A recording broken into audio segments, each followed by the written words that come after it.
그러나 너희는 선정된 세대여 왕가의 제사장이요 거룩한 민족이요 특별한 백성이니 이것은 너희를 어두움에서 불러내어 자신의 놀라운 빛으로 들어가게 하신 분께 대한 찬양을 너희가 전하게 하려 하심이라. 아멘. 지금 대한민국은 건국 이래 최대의 위기에 봉착했습니다. 망하느냐 회복하느냐의 갈림길에 서 있다고 보는데요. 일단은 망하는 쪽으로 방향이 잡혔습니다. 국민 대부분이 지금 패닉 상태를 경험을 하게 됐죠. 그리고 저들은 단시일에 급속도로 대선을 빨리 끝내버리려 할 것입니다. 왜냐하면 이쪽에서 차기 대선 후보를 선정하는 것, 또 여러 가지 준비하는 그 시간을 최소화해서 빨리 끝내려고 하는 그런 전략으로 나올 것 같습니다. 그래도 아직은 대선의 기회가 있으니까 우리가 마음을 빨리 추스려야 하겠습니다. 아주 심하게 기울어진 운동장이기 때문에 인간적으로는 절망적이지만은 하나님은 살아계시고 우리는 기도해 왔습니다. 소망을 가지고 일어섭시다. 이 나라가 우리 세대, 지금 우리가 살고 있는 이 시대에 망하면 안 되죠. 어쩌면 하나님께서는 나라의 위기 속에서 우리 그리스도인들이 좌절하느냐, 아니면 이럴 때일수록 더욱 믿음으로 하나님께 부르짖고 하나님을 의지하느냐 하는 믿음을 보실 것 같습니다. 지금으로서는 두 가지 방법이 생각이 납니다. 하나는 전국적 국민 저항으로 혁명을 일으키는 것, 확률은 거의 없습니다. 두 번째는 대선에서 이기는 겁니다. 그런데 대선에서 이기려면 반드시 두 가지가 지켜져야 하는데요. 하나는 후보가 단일화되어야 되고 또 하나는 부정선거가 철저하게 봉쇄되어야 합니다. 물론 이 두 가지가 다 쉽지는 않지만은 이게 마지막 희망이 아닐까 생각을 합니다. 어제 저녁 오늘 아침에 보니까 윤 대통령 출마설도 나오더라고요. 이게 헌법적으로 가능하냐, 가능하다, 아니다 이런 얘기들이 나오는데 저는 그저께죠. 탄핵 소식을 듣고 망연자실해 있다가 윤 대통령 다시 출마할 수 없을까 하는 생각을 해봤는데 안 되겠지 하고 접었는데 이런 얘기들이 조금씩 지금 나오고 있습니다.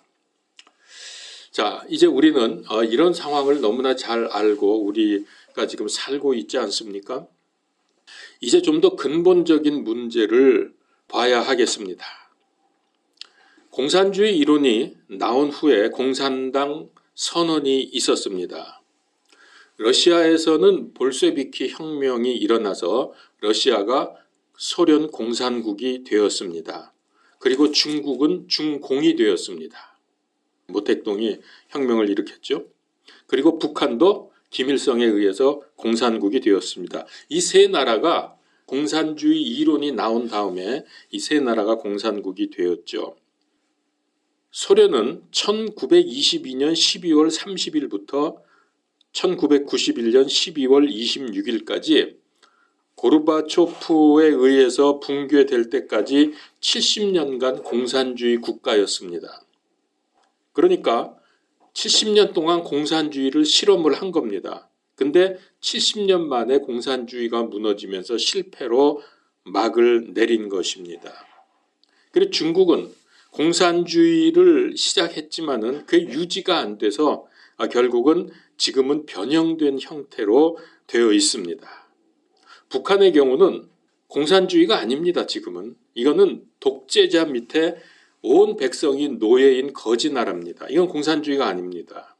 그러니까 이걸 보면은 공산주의는 태생부터 잘못되었다. 역사가 증명을 하고 있습니다. 그런데 이상하게 우리나라에서 이상한 일이 벌어지고 있습니다. 자, 이제 오늘은 이탈리아의 공산당 중앙위원이었던 안토니오 그람시에 대해서 말씀을 드리려고 합니다. 그는 칼 막스와 엥겔스가 주장한 공산주의 이론이 너무 급진적이다. 그래서 그 이론대로 되지 않는다고 했습니다. 공산주의는 뭐라 그랬냐면은 이 자본주의가 빈부의 격차로 인해서 계급이 형성이 되고 그러면은 자동적으로 계급 투쟁이 일어나면은 그냥 놔둬도 자본주의는 스스로 무너진다. 이렇게 주장을 해. 이게 이제 결정론이라는 거거든요. 그렇게 결정이 된다고 하는 거죠. 근데 그거 틀렸다고 비판을 한 사람이 그람시입니다. 실제로 우리 자본주의는 그렇게 해서 무너지지 않고 있죠. 자, 그래서 그는 1917년 러시아 혁명처럼 볼셰비키 혁명이죠. 이 혁명처럼 정면 대결하는 기동전으로는 안 된다. 선진 자본주의를 붕괴시킬 새로운 공산혁명 방법론을 주장을 했는데 그람시가 말한 그게 진지전이라는 겁니다. 진지전. 그러니까 그 전까지는 기동전으로 막 밀어붙이고 인민재판하고 이러면서 다 쳐 죽이고 이걸로는 안 된다는 거예요. 그래서 진지전을 주장을 했습니다. 그건 뭐냐 하면은 정치, 문화, 사회, 교육, 언론, 예술, 시민단체 이런 모든 영역에 진지를 구축하라. 그래서 헤게모니를 잡아라. 그리고 합법을 가장해서 투쟁으로 자본주의, 자유민주주의를 밀어내는 방식을 제시했습니다. 이걸 가리켜서 진지전 혹은 참호전이라고 말합니다. 이제 그렇게 해서 모든 분야에서 헤게모니, 그러니까 기득권이죠. 기득권을 장악해서 이만하면은 사회를 뒤집을 만한 충분한 힘을 가졌다라고 판단이 되면 그때에는 진지에서 뛰어나와서 기동전으로 이 세상을 장악하면 된다. 이게 그람시의 혁명론입니다. 무서운 거죠, 이게 사실은. 근데 이 이론이 나온 이후로 세계적으로 이 전략이 성공한 예는 없습니다, 아직. 그런데 이 공산주의 진지전이 성공을 눈앞에 두고 있는 나라가 지금 있습니다. 우리나라입니다. 지금 진지전 막바지에 이르렀다고 저는 판단을 합니다. 저들은 지금 6월 대선을 통해서 정권을 잡으면 갑자기 기동전으로 바꿀 것 같다는 불안감이 듭니다. 그러니까 이제는 진지에서 조용히 자기들의 세력을 확장하다가 이제 대통령 권한을 잡게 되면 진지에서 뛰어나와서 순식간에 세상을 뒤집어 엎어서 그걸 기동전이라고 하죠. 자기들이 원하는 그런 혁명을 완성한다는 거죠. 물론 지금 이 얘기는 저의 개인적인 뇌피셜입니다. 그렇지만 가능성이 없질 않다. 저들 하는 짓들을 보면. 특별히 기존의 종편 방송국들, 지상파 방송들의 보도 행태를 보면 이미 저들은 우리나라 사회 전반에 헤게모니를 쥐고 있는 것으로 보입니다. 이명박 대통령이 참 불명예스럽게 퇴임했죠. 박근혜 대통령 쫓겨나서 감옥 가서 얼마나 고생을 했습니까? 윤석열 대통령 또 쫓겨났습니다. 그런데 이렇게 훌륭한 대통령들은 고난을 당하고 쫓겨나고 감옥 가는데 문재인, 이재명 이런 이상한 놈들은 얼마나 우리나라에 해악을 끼쳤습니까? 자기 나라 백성을 죽이고 이 나라 비밀이나 모든 걸 다 외국에 중국에 넘겨버리고 비밀을 김정은에게 갖다 바치고 오만 짓을 다 했는데도 저들은 지금 떵떵거리면서 엄청난 부를 누리면서 얼마나 잘 살고 있습니까? 이게 왜 이렇게 됐느냐?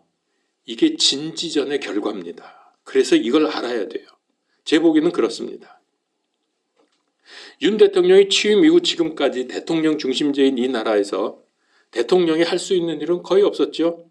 그런데 그를 가리켜서 제왕적 대통령이라고 하면서 연막을 쳤습니다. 그리고 국민들을 호도했습니다. 거기다가 정말 필요한 예산은 영혼을 만들어서 삭감을 해버렸습니다. 더 이상 식물 대통령으로서 할 수 있는 일이 없기 때문에 비상계엄을 발동하게 된 것입니다. 이는 나라가 멸망할 위기에서 할 수 있는 최후의 몸부림에 불과합니다. 그런데 이런 구국의 일념을 전부 불법으로 만들어서 8대0 탄핵 인용을 결정한 헌법재판소의 만행을 우리는 똑똑히 보았습니다. 이제 부정선거를 밝히는 것은 지금 현재 상태로서는 물 건너간 것 같습니다. 자유우파 대통령이 연속적으로 탄핵이 되면서 이제 연속해서 퇴보 좌파에서 정권을 탈취해가는 일이 반복되고 있습니다. 우리나라 언론은 이미 여러 번 진지전으로 성공한 경험이 있습니다. 미국산 쇠고기 광우병 괴담으로 부하뇌동한 사람들이 촛불을 들고 나왔죠. 무려 500만 표 차이 이상으로 당선이 된 이명박 대통령이 취임 3개월 만에 대국민 사과를 해야 했습니다. 저들은 이 성공을 밀어붙여서 박근혜 대통령을 태블릿 PC 조작 사건으로 파면시켰고 감옥에 가두었습니다. 근데 이걸 두고 놀랍게도 대법원이 뭐라고 했느냐? 허위 사실은 있지만 공공성을 근거한 보도라는 이런 해괴한 논리로 MBC를 무죄 방면해 주었습니다. 지금 우리나라 현대 역사를 보면 엉망진창입니다. 건국 이승만 대통령, 경제 기적으로 선진국 발판을 만든 박정희 대통령, 광주 5.18 사건을 막아서 북한에 의해서 통일될 뻔했던 국난을 벗어나게 한 전두환 대통령, 6.29 선언으로 국격을 한 단계 높인 노태우 대통령, 그리고 그 이후에 이명박 대통령, 박근혜 대통령, 윤석열 대통령까지 모조리 다 자유우파 대통령은 악질 친일파고 독재자고 민족의 반역자 등으로 역사를 왜곡시켜 보도를 합니다. 그리고 백성들이 거의 그렇게 다 알고 있습니다. 이런 것들이 가장 큰 영향력을 미치게 한 것이 바로 언론 아닙니까? 그러니까 저들이 언론을 제일 먼저 장악을 했어요. 진지전으로. 그래서 저들이 이 진지전의 성공 사례들로 이제 이런 일들이 벌어졌으면서 또 전교조나 민노총 말할 것도 없고 국회, 사법부, 문화계, 영화 모든 곳에서 진지전이 지금 성공하고 있습니다. 심지어 군대도 저들의 진지전의 대상이 되어 있습니다. 요즘에 간첩이 어딨냐 하면서 간첩법을 없애버렸습니다. 여러분 간첩이 없습니까 요즘에? 어느 때보다도 하이브리드 간첩들이 얼마나 많은데 이런 말장난 가지고 백성들을 가지고 놀고 있습니다. 이걸 직시하지 못하면, 그래서 바른 대응을 하지 못하면 대한민국의 미래는 없습니다. 저는 여기서 생각나는 성경 구절이 있습니다. 다니엘서 7장 25절. 그가 지극히 높으신 이를 대적하려고 엄청난 말들을 하며 지극히 높으신 이의 성도들을 지치게 하고 또 때와 법을 바꾸려고 생각할 것이며 그들은 한 때와 두 때와 반 때까지 그의 손에 주어지리라. 이거 대환란 성경 구절이거든요. 근데 지금 여기 이 구절의 모든 내용이 지금 우리나라 상황하고 똑같습니다. 하나님을 대적하고 엄청난 말들을 합니다. 말도 안 되는 얘기들을, 그것도 헌법을 수호한다는 재판관들이, 그리고 성도들을 지치게 합니다. 때와 법을 바꿉니다. 지금 법 마구 바꾸고, 우리 법 저지 운동하면서 얼마나 많이 우리 방에 지금 열심히들 올리고 있습니까? 때와 법을 지금 바꾸고 있어요, 이것들이. 그리고 이 모든 것이 한 때와 두 때와 반 때까지 그의 손에, 저 악한 것들의 손에 주어진다고 했습니다. 지금 그렇게 되어 있지 않나요, 우리나라? 자, 그람시 얘기를 조금 더 하겠습니다. 왜냐하면 그래야 지금 이 사회가 왜 이렇게 돌아가는지 감이 잡히기 때문입니다. 그람시는 조용한 혁명, 그러니까 급진적인 혁명이 아니라 조용한 혁명으로 공산주의를 세워야 한다. 이게 진지전이라 그랬죠. 그러면서 이 조용한 혁명을 이루기 위한 11가지 조항을 말했습니다. 이게 무서운 겁니다. 11가지. 교회는 10계명이 있듯이 이 사람은 11계명을 만들어낸 거예요. 첫 번째, 지속적으로 사회 혼란을 조성하라. 자, 우리나라하고 한번 비교를 해보겠습니다. 우리나라 어떻습니까? 경상도, 전라도 지역 갈등하면서 얼마나 사회적 혼란이 심합니까? 가짜 뉴스와 뭐 그 촛불 집회 지금 양쪽에서 난립니다.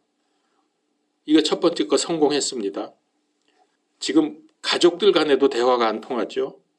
자, 두 번째, 학교와 교사의 권위를 약화시켜라. 전교조, 또 학생 인권 조례 이런 것들을 통해서 교권이 바닥으로 떨어졌습니다. 세 번째, 가족을 해체하라. 이 그람시 놈 아주 무서운 놈입니다, 이거. 어떻게 이 사람이 지금 100년 전에 이 말을 했거든요. 와, 근데 이게 지금 그대로 그러니까 이걸 그대로 사용하고 있어요. 가족을 해체하라 그랬습니다. 폐륜 범죄 지금 많아지죠. 페미니즘 같은 거 이거 가족 해체하는 거 아닙니까? 네 번째, 아이들에게 성교육 및 동성애 교육을 실시하라. 그래서 지금 우리나라에도 세계적으로 그렇지만은 포괄적인 성교육, 뭐 퀴어 축제 지금 이걸로 난리 아닙니까? 다섯 번째, 교회를 해체하라. 우리나라에서는 교회 폐쇄법이 있었죠. 그거 지금도 있나요? 교회 폐쇄법 전에 그 코로나 시절에 뭐 그런 거. 여섯 번째, 대량 이주 이민으로 민족 정체성을 파괴하라.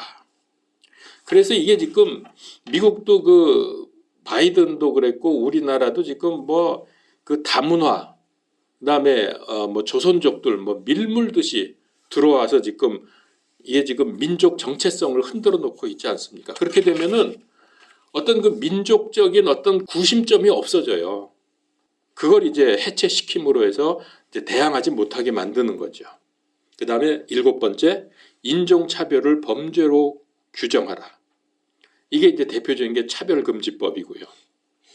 여덟 번째, 사법 시스템을 신뢰할 수 없도록 망가뜨려라.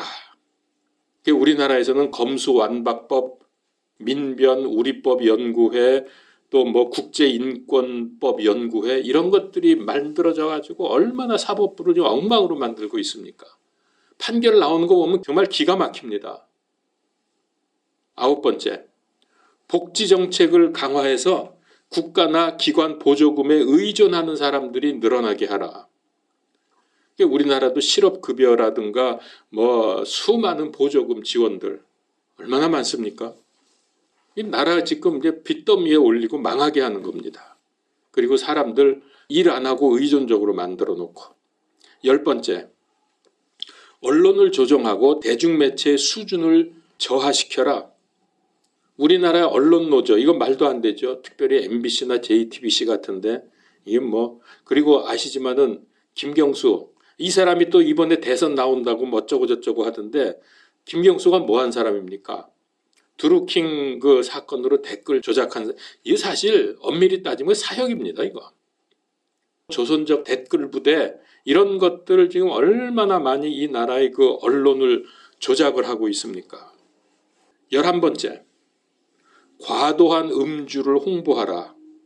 그러니까는 마약이나 뭐 알코올 중독 이런 걸 조장하라는 거예요. 그러니까 우리나라 지금 똑같이 되고 있지 않습니까? 그리고 그거 수사하려고 그러면 방해하고 법을 없애버리고 이딴 짓을 합니다. 자, 이렇게 해서 11가지를 이미 100년 전에 그람시가 이거를 하면은 그 나라 무너뜨릴 수 있으니까 그렇게 해서 혁명을 일으켜라. 이런 악당입니다. 자, 지금 11가지를 우리가 봤는데요. 우리나라에서 얼마나 확실하게 진지전이 펼쳐지고 있는지 이 11가지 조항이 그대로 수행되고 있죠. 제가 왜 이번에 대통령 탄핵 인용으로 기동전의 직전까지 우리나라가 와 있다고 하는지 여러분 이거 보면은 부정할 수 없잖아요. 이미 저들의 진지전이 다 지금 모든 사회 전반에 다 깔려 있는데 그리고 저들이 잡고 있는데 왜 이렇게 되었습니까? 원인을 우리들은 이미 알고 있습니다. 세상 문제들은 교회 책임이라는 거. 이것 때문에 자신과 세상을 보면서 회개하고 금식 기도를 하는 겁니다.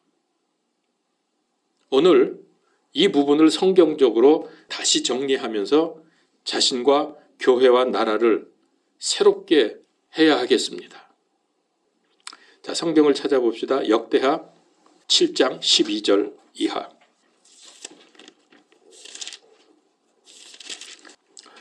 솔로몬이 예루살렘 성전을 건축한 후에 하나님께서 하신 말씀입니다. 그 내용 중에 특별히 국가적인 위기가 왔을 때에 해결 방법을 알려주셨습니다. 그렇기 때문에 이럴 때는 거의 대부분의 경우 이 역대하 7장 말씀을 보게 됩니다. 기억해야 할 중요한 것들이 있습니다. 첫 번째는 세상에는 재앙이 끊이지 않는다는 것. 그게 13절이죠. 혹시 내가 하늘을 닫아 비를 내리지 아니하거나 혹시 메뚜기들에게 명령하여 땅을 삼키게 하거나 혹시 내 백성 가운데 역병을 보낼 때에, 근데 세상 보면은 모든 그 역사 기간을 통해서 항상 재앙은 있었습니다. 윤리 도덕적인 문제, 경제적인 문제, 기후의 변화, 코로나 같은 역병들, 항상 이런 것들이 계속되고 있죠. 왜 그럴까요? 모든 경우는 아닙니다만은 사람들의 타락과 범죄 때문입니다. 택한 백성들을 정화시키기 위한 하나님의 방법이죠. 그래서 재앙은 우리 주변에서 언제나 끊이지 않는다는 것을 알아야 되고요. 두 번째는, 그러면 재앙이 왔을 때 그리스도인들은 어떻게 해야 합니까? 그게 14절입니다. 14절, 내 이름으로 불리는 내 백성이 자기를 낮추고 기도하여 내 얼굴을 구하고 자기들의 악한 길들에서 떠나면 그때 내가 하늘에서부터 듣고 그들의 죄를 용서하며 그들의 땅을 고치리라. 예, 그들의 땅을 고치리라 그랬어요. 이게 해결 방법 아닙니까? 그래서 세상이 이렇게 어지럽고 문제가 많을 때는 교회가 하나님께로 돌아가서 믿음을 점검해야 돼요. 그 방법이 우리에게는 최선이고 우선입니다. 세 번째로 알 것은, 세상 사람들은 알지도 못하고 인정하지도 않겠지만은 세상은 하나님의 백성이 어떻게 하느냐에 따라서 생사화복이 갈립니다. 그러니까 우리 기독교인들이 어떻게 하느냐에 따라서 세상 사람들도 거기에 따라서 움직이게 된다는 거죠. 왜냐하면 하나님은 기독교인을 중심으로 세상의 역사를 이끌어 가시기 때문입니다. 자, 왜냐하면 16절을 보십시오. 이는 내가 이제 내 이 집을 택하고 거룩히 구별하여 내 이름이 거기에 영원히 있게 하려 하였기 때문이라. 내 눈과 내 마음이 영구히 거기에 있으리라. 자, 이렇게 하면은 내 눈과 내 마음이 영구히 거기가 어디입니까? 지금 여기서는 예루살렘 성전이고요. 신약에서는 교회죠. 그러니까 하나님의 눈과 마음이 교회에 있다 그랬어요. 그러니까 무슨 얘기냐면 교회가 바로 하면 세상도 편안하지만 교회가 잘못하면 세상이 흉흉해집니다. 소돔성에 죄악이 가득할 때 의인 10명이 없어서 잿더미가 되고 말았습니다. 의인이란 얘기는 하나님의 사람을 말하잖아요. 만약에 그때 최소 10명이라도 있었다면은 잿더미가 안 됐겠죠. 그러면 재앙을 피할 수 있었을 텐데, 그래서 의인, 믿는 사람들에 의해서 세상이 좌우된다는 말입니다.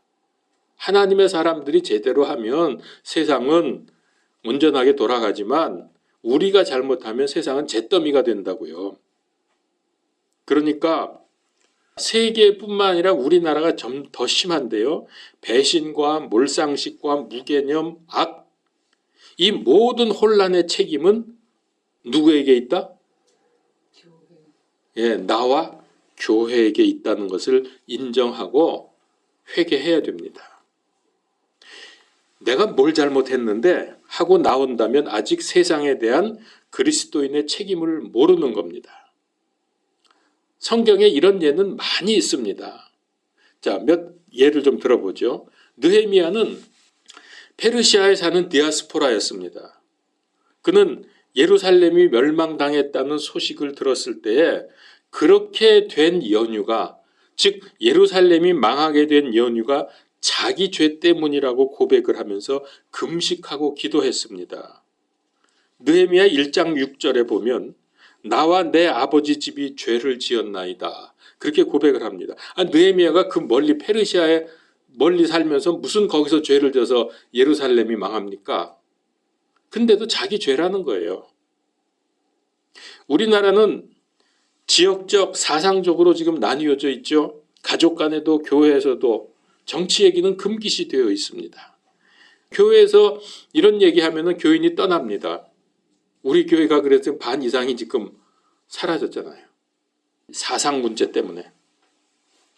단톡방도 쪼개지든지 아니면은 우리 그런 정치 얘기는 하지 말자. 아예 이렇게 약속을 합니다. 왜 이렇게 분열이 되죠?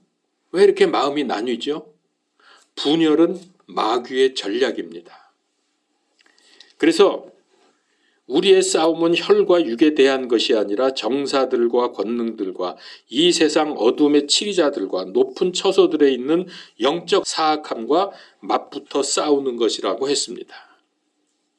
그러니까 우리가 하나가 되어야 하는 이유는 뭡니까?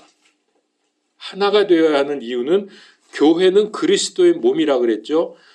그리스도의 몸이 나누어질 수 있습니까? 그리스도의 몸이 분열할 수 있습니까? 그리스도의 몸인 우리는 하나가 되어서 자신과 교회와 국가의 죄를 대신해서 회개하고 중보기도 해야 합니다. 왜 그렇게 하느냐? 하나 되기 위해서. 안 그러면은 그리스도의 몸이라고 할 수가 없죠. 나누어지니까. 기도는 세상 사람들이 볼 때 어리석고 나약하게 보일지 모르겠지만 실제로는 가장 강력한 무기입니다. 기도는 전능하신 하나님을 움직이기 때문입니다. 민족적인 중보 기도를 요구하시는 하나님의 말씀은 명백합니다. 레위기 26장 40절 이하에 보면은 이렇게 말씀하셨습니다. 자기와 자기 조상들, 여기 자기 조상들이란 말이 성경에 여러 번 나오는데 이거 민족을 가리킨다고 봐도 됩니다. 그래서 자기와 자기 조상들의 죄를 자백하면 아브라함과 이삭과 야곱과 맺은 언약을 기억하시겠다고 했어요. 민족의 죄를 자백하면 언약을 기억하시겠다. 그러면 어떻게 돼요? 회복시켜 주시고 축복해 주신다는 거죠. 자, 그래서 이 말씀에 따라서 예레미야는 자기가 직접 죄는 짓지 않았지만 민족의 죄를 대신 짊어지고 이렇게 기도했습니다. 예레미야 14장 20절 오 주여 우리가 주께 죄를 지었으므로 우리의 사악함과 우리 조상들의 불법을 우리가 인정하나이다. 다니엘도 그랬습니다. 다니엘은 민족의 죄를 품고 금식하면서 기도했습니다. 9장 3절에 보면 나오고요. 또 9장 20절에 보면 이렇게 말했습니다. 내가 이같이 기도하며 내 죄와 내 백성 이스라엘의 죄를 자백하고 다니엘이 이스라엘 백성의 죄를 자백했습니다. 우리는 우리 민족의 죄를 자백해야 합니다. 그리고서 10장에 넘어가면 다니엘서 10장에 넘어가면 이제 두 번째 기도에 돌입을 합니다. 이때도 다니엘은 민족을 대신해서 금식하며 기도했는데 그 중보 기도의 결과가 놀랍습니다. 10장 12절에 보면은 천사가 와가지고서 다니엘에게 이렇게 말합니다. 네가 기도할 때 그 첫날부터 내가 응답을 가지고 왔는데 페르시아를 장악하고 있는 마귀가 무려 21일 동안 나를 막고 있어서 여태까지 응답을 가지고 오지 못했다.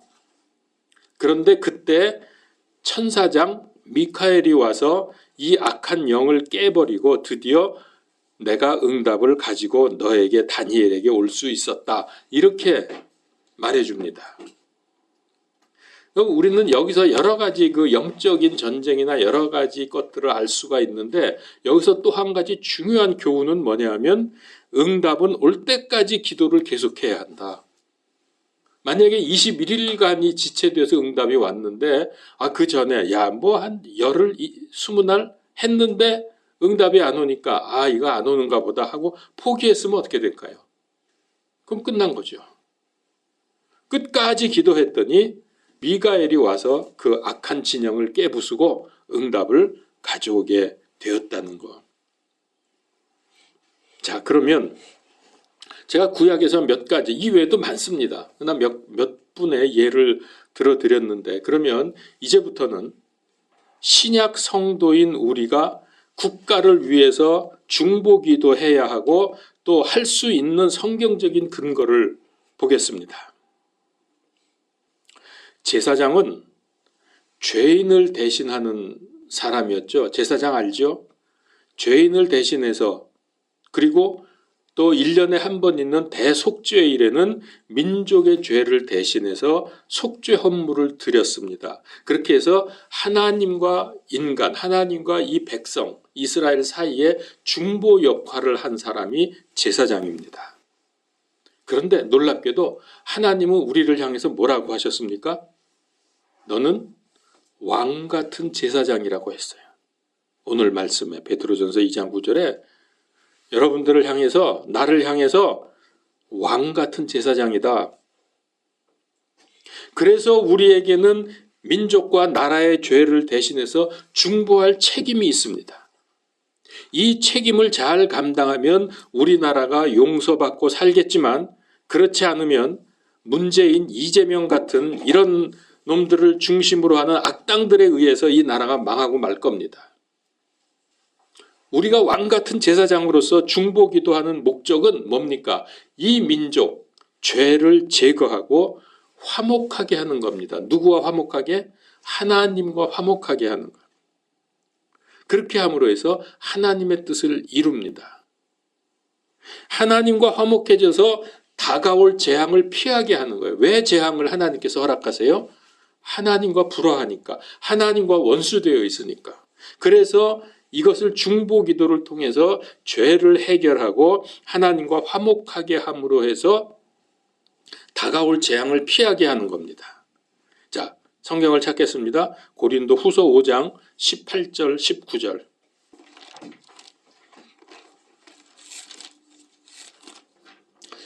또 모든 것이 하나님에게서 났으며 그분께서 예수 그리스도를 통하여 우리를 자신과 화해하게 하시고 또 화해하게 하시는 사역을 우리에게 주셨으니 곧 하나님께서 그리스도 안에 계시사 세상을 자신과 화해하게 하시며, 지금 반복되죠. 화해하게 한다는 말이. 그들의 범법을 그들에게 돌리지 아니하시고, 바로 이겁니다. 그들의 범법을 그들에게 돌리지 아니하시고 화해하게 하는 말씀을 우리에게 맡기셨느니라. 이 중보자의 역할이 제사장에게 있다고요. 바로 우리 아닙니까? 우리는 그냥 제사장이 아니에요. 왕 같은 제사장입니다. 그러면 이제 마지막 끝으로, 왕 같은 제사장이 국가를 위해서 기도할 때에 어떤 일이 일어났습니까? 역사를 통해서 알아보겠습니다. 우리나라 6.25 전쟁으로 인해서 자유 대한민국이 밀리고 밀려서 낙동강 남쪽만 겨우 버티고 있었고 모든 우리나라 땅이 다 공산주의가 점령을 했습니다. 그러니까 경상도 일부만 좀 남았던 거예요. 그때 부산의 초량교회에서 250명이 넘는 목회자들이 거기 함께 먹고 자고 숙식을 하면서 구국 기도회를 열었습니다. 그 초량교회의 기록이 지금도 남아있는데요. 그걸 보면 이렇게 되어 있습니다. 6.25 사변으로 피난 동포 수용, 국난 극복 기도회에서 통회 운동을 전개하다, 이렇게 써 있어요. 왕 같은 제사장들이 250명이 모여서 구국 기도를 했더니 어떤 일이 벌어졌습니까? 그해 9월 15일 메가더 장군의 지휘로 불가능했던 인천 상륙 작전이 성공을 했습니다. 그래서 이 나라가 살았습니다. 그거 없었으면 우리나라는 완전 공산화됐던 거예요. 독일도 그랬습니다. 독일도 동독과 서독으로 나뉘어져 있었죠. 근데 그때 동독 국경에 가까운 그 지역에 라이프치히 시가 있는데 거기에 성 니콜라스 교회가 있었습니다. 거기에 그 사람들이 모여서 월요일마다 성경 공부하고 기도회를 했습니다. 처음에는 10명 정도가 모였습니다. 근데 이게 점점점 시간이 가면서 사람들이 모여드는데 나중에 걷잡을 수 없이 모여드는데 몇 명까지 늘어났냐? 10명에서 12만 명까지 늘어났어요. 어마어마하죠. 그러니까 얼마나 그 동독에서 방해를 하겠어요. 동독 비밀 경찰이 수없는 방해를 했는데도 불구하고 기도회가 끝나면은 수많은 인파가 자유의 행진을 했습니다. 동독은 공산주의고 서독은 민주주의였거든. 그런 일이 계속되면서 드디어 1990년 10월 3일 동서독을 막고 있던 장벽이 무너지고 통일이 됩니다. 여러분, 기도의 능력이 얼마나 놀라운지, 특별히 회개 기도를 통해서 죄가 용서를 받으면 하나님과 화목해지죠. 그러면 형통합니다. 문제가 해결돼 버려요. 자, 우리나라도 교회들이 기도할 때에 공산 세력들이 무너지고 남북이 통일될 것입니다. 지금 우리나라의 그리스도인들에게 꼭 필요한 거, 성경 말씀과 기도. 이게 지금 우리나라의 답입니다. 기도하겠습니다. 하나님, 우리나라가 인간적으로 볼 때는 풍전등화, 곧 저들의 기동전에 의해서 무너질 것 같습니다. 그러나 이 땅에 의인들, 하나님의 백성들이 얼마나 하나님께 부르짖고 금식하며 회개하며 주 앞에 나왔습니까? 주님, 우리의 기도를